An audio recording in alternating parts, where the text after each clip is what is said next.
Welcome back to the All Turtles Podcast, a show about the future of work, the future of health, and how entrepreneurs make use of technologies like AI. I'm John Cifuentes, co-founder of All Turtles. Today, Phil Libin and I are interviewing Amy Webb.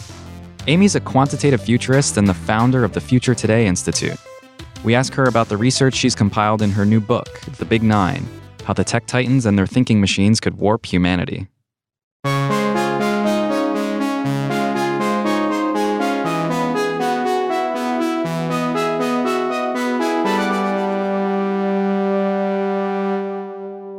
So we're here with Amy Webb, who is a quantitative futurist, the founder of the Future Today Institute, and author of a new book, The Big Nine. And in her book, The Big Nine, she shares a lot of perspective on 9 specific companies and their influence on humans and our interaction with the world and technology. So Amy, thanks so much for joining us. Sure thing. Glad to be here. I would like to be a quantitative futurist. It's a cool job. What would I have to do that? What's that job entail? Futurism as an academic discipline goes back over 100 years, and it's always been rooted to some extent in measurement and data. But there are different types of futurists. So there are people who work much more on the design side. They will there's a field called speculative design, which is applying scenarios work and research with design to imagine plausible futures. The work that I do is more quantitative in nature. So I'm using data and building models and, doing analysis to try to surface emerging signals and trends, tracking their trajectory and velocity over time. And then I use all of that information to build my version of scenarios, which are very, very data-driven, in order to help us understand plausible futures. So I'm more on the sort of data and numbers side than I am the design side of things. That's very cool. So what are some of the trends that you can quantify that you think are taking us into the future? Yeah, so I tend to work more on changes within science and technology. So the kinds of things that a futurist would track tend not to be trendy. Anything that's trendy is usually a modality or an indication of a trend. So I'll give you an example. There seems to be constant talk about flying cars. And recently there have been some new developments in China with vehicles that can fly that seem to be car-like, but are kind of also like quadcopters. And, we keep hearing about that in the United States as well. So the question would be then, well, what's the trend? Is the trend flying cars or is the trend something else? So the methodology that we use would indicate that flying cars are one manifestation of a different, broader trend, and that trend has to do with automating how we get around. And that's kind of an important distinction because the places where a lot of companies and investors and even regulators sort of get led astray is when they follow what seems to be, when there's like a critical mass of people talking about a new product or a service, and then whatever that is pivots or goes away, and everybody just assumes that whatever that thing is now dead. And I can relate that back to artificial intelligence because AI has been in some form of development now for a very, very long time. And the term artificial intelligence was coined in the 50s at a workshop at Dartmouth. And there was a lot of, in the wake of that meeting, a lot of interest and excitement, which led to a lot of promises and a lot of hype, which failed to materialize. And, it seemed as though AI was kind of dead in the water by the late 70s, early 80s. Funding dried up. Some of the research went away. Some of the colleges where AI was being researched and taught shifted their focus. And it's not because AI itself wasn't really important and a fundamental shift in computing technology, but rather because some of the modalities kind of came and went or never fully materialized. So this is my way of saying you have to be able to distinguish between trend and trendy. trends are important because they are signposts that help us understand what's on the horizon. And you have to study them because they help us interpret the change that's happening. I'm curious, back to kind of your quantitative analysis of relatively qualitative things. The big nine, I want to talk about the book a little bit. I can guess what some of these companies are, but what was your rubric in deciding on which ones to choose? Like, how did you analyze what to pick these companies? Sure. I just want to go back to the qualitative piece for a moment. It's actually, sometimes the data sets are qualitative, sometimes they're not, sometimes they're quantitative, and it really depends on what we're researching. So to some extent, we're looking at shifts and changes in human behavior, but there are other cases where we're looking at investment, or we're looking at papers published. I mean, there are lots of other kinds of things. So I just make that distinction because, I don't make predictions for a living. It's not mathematically possible when we're talking about big types of change. So the work is very, very rigorous. Anyhow, so with that being said, the nine. Over the past 10 years or so in the work and that I do and the research that I do and the role that I serve with the advisory role that I provide to different companies and parts of the government, artificial intelligence, because it's the next era of computing or the current era of computing, was sort of linked to everything else that we were doing. And it seemed like I kept coming back to the same companies over and over and over again. And, it seemed to me that was pretty curious, right? What is it about these companies? And it turns out that, they have the lion's share of patents. They are far better funded than other companies. They're able to attract the best talent. They have the best relationships with the most important research universities. Some of them are building their own custom chipsets, their own frameworks. They're funding initiatives everywhere.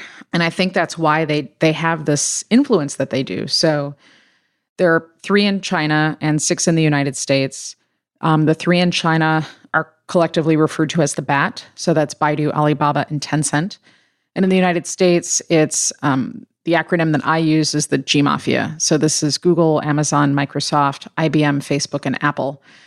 You'll probably note that there are some notable companies not included, like NVIDIA or Huawei or ZTE or many others that seem like they should be on that list if we're talking about companies that matter in AI. I would say the core difference is, NVIDIA I would think of as a market leader in image recognition. And, I would also put SenseTime, which is a Chinese company, there as well, in recognition technologies. But they may be dominant within the market place, or they may be dominant in research, but they're dominant in a more narrow way. And so the difference between a company like that, for example, and an Amazon is that Amazon is developing many more parts of the entire ecosystem. So that's how we arrived at those 9 companies. And how far out into the future are you analyzing? So the work that I do uses 4 different strategic time horizons. And they shift a little bit depending on what I'm analyzing. And with artificial intelligence, the categories are a little larger. But basically, over the next couple of years, that part of I don't use timelines, I use time cones. So if you can sort of imagine a cone, the point at which the 2 axes meet is the present moment in time, where we have a preponderance theoretically of data and evidence that gives us a sense of what's happening, which is a way of saying we can't be 100% certain what's going to happen in the next 5 minutes, but we're going to be better prepared right now than at any other point. So the further out in the cone that you go along the X and Y axes, the less data we have, because we're going in, further and further into the future. So we have less data, less evidence, and therefore we are less certain. But it doesn't mean that we should automatically start speculating or that we can't plan ahead. So the first part of that cone is a tactical area where you can make tactical decisions. and models. After that is strategic. You go maybe even further out, 10 years, 15 years. That's where your sort of vision is. And then much further out than that, we're looking at things like systems level evolution and change. So, I'm looking simultaneously at the next couple of quarters or even the next couple of months, while also looking at the next several decades. The reason for that is if you're not willing, if you're very focused on the next couple of quarters, which most companies are, and that for them feels like they are planning for the longer term, you're going to miss what's on the horizon. And if you're operating only in sort of tactical mode, even if it feels like it's strategic or you're doing these bigger things, you're basically going to get stuck with accepting whatever the ecosystem delivers to you. And likewise, if you're only thinking really, really far term, then you're missing a lot of data. So you have to sort of get used to doing the analysis across all those time horizons at once. That's my way of saying I go out several decades knowing that there's very little data and evidence, but we have to think about plausible outcomes. But those plausible outcomes stem from what we can observe in the present. So if you look back like 10 years ago, let's say, how many of these 9 companies do you think would have been on the top 9 list? Like, I wonder how the time horizons by which important trends develop match with the time horizons in which, companies kind of come and go. I would say that it's been a bit of an evolution over the past several years. So, I didn't start off 10 years ago saying, I think I'm going to try to pinpoint exactly which companies matter in AI. Right. But 10 years ago, like, if we just look at it, like, probably of the 9, like, most of them wouldn't have been thought of as being particularly important for future trends in AI, right? No, I disagree with that. I think from the get-go, anybody paying attention to, and by paying attention, I mean anybody reading academic research and talking with folks who are doing some of the R&D and some of the experimentation, like Google and Amazon would have been on that list. Interesting. Yeah. Now, I think Facebook, it became clear a little later on. IBM and Microsoft are sort of old stalwarts in the space. I think 10 years ago, Microsoft probably wouldn't have been in the list just because it was kind of widely presumed to be irrelevant. It's, I think, made a remarkable comeback to relevance in the past few years. So this is where we have to, and I have to do it too. We have to continually sort of check our own cognitive biases because I think, for many times everybody's been sort of ready to write both Microsoft and IBM off, many times. I'm still ready to write IBM off. Well, okay. Well, a couple things though. I would say that if you look at, AI is sort of like a big catch-all term for a whole bunch of other technologies and research. Yeah. Microsoft, I think, is leading the pack in some important areas like machine reading comprehension. Mm-hmm. And Microsoft was pretty far ahead at one point on speech research, as, and Google back in the day when Marissa Mayer was still there was also fairly far ahead of everybody else in speech recognition, including Amazon. So this is why, it's kind of important to, again, track the constellation of changes within the bigger context. IBM, years ago, I was there talking to some folks and I got to see a prototype that had been in the works for a while, that was applying voice recognition, some other tools, speech to text and some other things, to enable a person to have not just a conversation where you're commanding a machine to give you answers, but rather you're having a much more nuanced pro and con conversation with a system. And I remember thinking, it's pretty rudimentary still at that point, but like, holy cow, I hadn't really encountered anything like that before. That was a project at that time that was called Debater. I think and it was part of Watson. So it finally debuted, I want to say last year. The challenge is that for some of this research, if there's no immediate commercial application, most people never hear of it. Right. So we tend to write some of these companies off. Now, in China, Baidu, Alibaba, and Tencent, I would say, like a lot of Chinese companies in the digital space, might not have been on everybody's radar because you would never encounter them if you weren't in China. And I would say it's only somewhat recently that we're starting to see And by somewhat recently, for me, that's like 6 to 7 years or so, that we're starting to see some sweeping changes. So your book is it's a call to arms of sort. Elaborate on that a little bit. Like, what is broken about kind of the nature of where artificial intelligence is now, and what should people be concerned about? I think the biggest danger is that AI has been anthropomorphized for so long, and we've had so many amazing television shows and movies and books that sort of apply a humanistic body or voice to these systems, that it's obscured us. It sort of obscured what AI actually is. And so for a very long time, I just kept going into meetings with people who are in positions to make decisions, important decisions about artificial intelligence, who had absolutely no idea what they were talking about.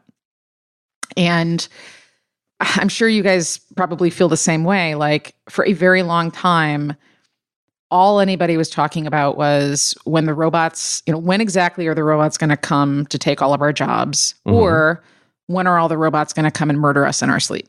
Right? And what's missed in all of this conversation is that a robot's just a container. Like, the robot doesn't matter. Yeah. And it doesn't need to wait till you're sleeping. It can chase you down when you're fully awake. Yeah. That's right. And artificial intelligence is important because it is the next era of computing into which everything else connects. So there's this flood of money. There's a reorganization of mindset at a lot of large companies. AI is in the cloud and has been made a lot easier for everyday people to access and use. And fundamentally, what we're talking about is a system that uses data to make decisions and to make decisions for us. Now, we've been living with AI for a very long time. There's no singularity. There's no event horizon where someday the machines wake up and that's the end of it. I mean, it's here. So part of the impetus for me writing this book was to help everybody understand that this is not something that's in the future. It's now. Right. So that was sort of the beginning.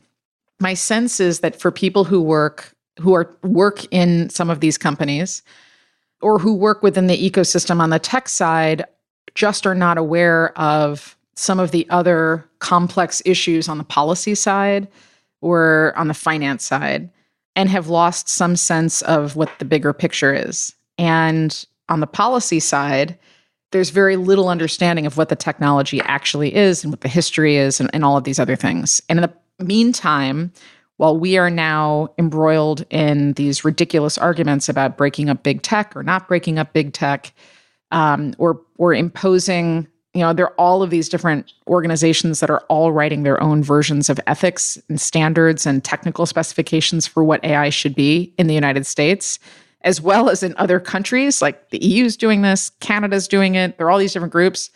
None of that's enforceable. The European motivations, frankly, seem to be like, well, we're not actually making any of this stuff here, so we may as well protect people, but at the same time kind of try to protect some of our own industries. Whereas China's motivations are well, this is going really quickly here. How do we cement our leadership?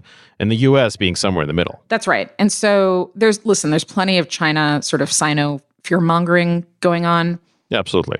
My concern is that if you start connecting the dots between, and I lived in China for a while, I also lived in Japan, but if you connect the dots between some of the sweeping economic shifts happening in China as we speak, big shifts in the educational system, some fundamental changes in how the government operates, because there were some rules changes that effectively allowed the current administration to stay where it is for life, right? Then we start to see artificial intelligence as more than, this cool thing we've read about or seen in movies. We see it instead as a militaristic, economic, and diplomatic tool that could help the current Chinese administration accomplish some goals that it has in building a new world order. And I think that AI is on sort of a bifurcated developmental track, and we're very focused in the United States on now. And I keep seeing really great research either being abandoned because it's not immediately profitable or quickly rushed into product because there are market demands. And we're talking about publicly traded companies. So my concern is that if we all keep barreling forward over the next several decades, this doesn't work out well for all of us. So I was hoping to shift everybody's mindset a little bit. So step 1, people should buy your book. Step 2, they should read it. What's step 3? What should people be doing to make a better world through AI and not a worse one? Step 3 is it depends on who you are, right? So the folks who are on the investing side, it would be amazing if the VC community and private equity and all the folks who are dumping money into AI, if they would just give all the researchers a little breathing room. And if a company would be punished for doing risk analysis and like all of the risk modeling in advance, to spend the money to do that kind of thing, or to spend the money that would be required to clean up all of the known issues within a lot of the databases that are used for training, the market's not going to reward that action. So if there was a way for us to take a moment and audit where we're at, clean up some of the issues, that would be great. At the same time, at a lot of the companies who are working in this space, it's not enough to say ethics matter. You have to codify your vision and make it transparent and public for everybody so that they can understand what you're doing, and that's not just consumers, that's also your staff members. There's a role for everyday people to play, which is if there seems like there's a cool app that everybody's using, right? Upload your face, you can see how old you are. Upload your face, see what cool piece of fine art you look like. At some point, you should be skeptical, and say to yourself, what's happening with my face? Who's going to own this instance of my face? How can it be used? Under what circumstances? Somehow we've abandoned our digital street smarts, and it would be wise of us all to start, being a little bit more skeptical, or maybe a lot more skeptical, when confronted with all of these new technologies. Amy, so in your work with the Future Today Institute, the research and advisory firm looks like you started, you're talking to a lot of companies that are, making practical decisions in this space. Is there a reason we should feel optimistic for the future? I will tell you that I am a pragmatist, and I don't think that we are robots living out somebody else's source code, right? So I believe we still have some free will and autonomy, and some say in what's coming. So I remain hopeful and optimistic because I believe that there's still an opportunity for us to make a better decision. And I guess seeing that there is now some activity around at least having conversations about norms and standards and incentivizing interoperability and like all of the things that we're going to need going forward, at least we're having conversations. I would feel much more optimistic if there was some kind of leadership and we saw some meaningful enforcement mechanisms. But I'm optimistic because I still think that we have some opportunities to make smarter decisions today. That's great. We're optimistic too. We join you. Okay. Well, Amy, thanks so much for joining us. We really appreciate you having you on. It's super interesting. I think people should go out and read the book. It's I think you've smartly identified the big companies that are impacting our day to day, and there's things to be worried about, and there's things to understand to be able to really know how to make your own decisions. Thanks, Amy. Yep. Thanks so much.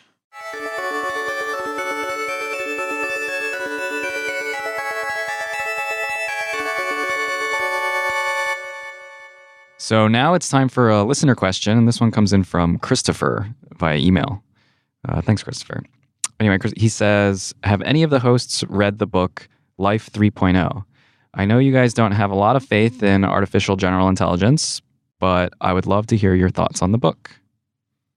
I have read the Wikipedia page about the book Life 3.0 just now. Sure. 30 seconds ago. It seems really cool. I'm going to get it. I'm going to download it on my Kindle and read it. Have you read the Wikipedia page about the book Life 3.0? Mere moments ago. So we're both fully qualified to answer this question. Yes. There you go. It seems cool. I've read a lot of stuff about generalized artificial intelligence or AIG. And yeah, I mean, I think like long term, I'm a huge believer in this. I'm not pessimistic about it at all. I think long term, this is the future of all life in the universe. There's lots of well-known sci-fi that kind of posits this, that explores this. I think we talked about some of it in our sci-fi-preneurship podcast that I did with Brittany Gallagher a little while ago. But the idea is actually we are quite unlikely to encounter alien life that isn't some form of artificial intelligence, because the biological phase of a civilization is probably pretty brief. You kind of go through some biology, and then at some point you develop intelligence, and then that kind of takes over. And then for the vast majority of time, it's not actually biological. It's well, you don't want to say artificial, because at that point it kind of begs the question, what else is there? But I fully intend the AIs that we make to replace us in the universe, and I think that's great. I just don't think it's going to happen like in time for us to raise our next round of funding. So it's not a set of products that we focus on. But yeah, hopefully sooner than later. But my suspicion is later than people think. Yeah, I agree with that. Well, cool. Thanks, Christopher. Yeah, we should read this book and talk about it again.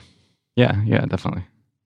So if you have a question you'd like us to answer on the podcast, send us an email to hello@all-turtles.com or tweet us at @allturtlesco.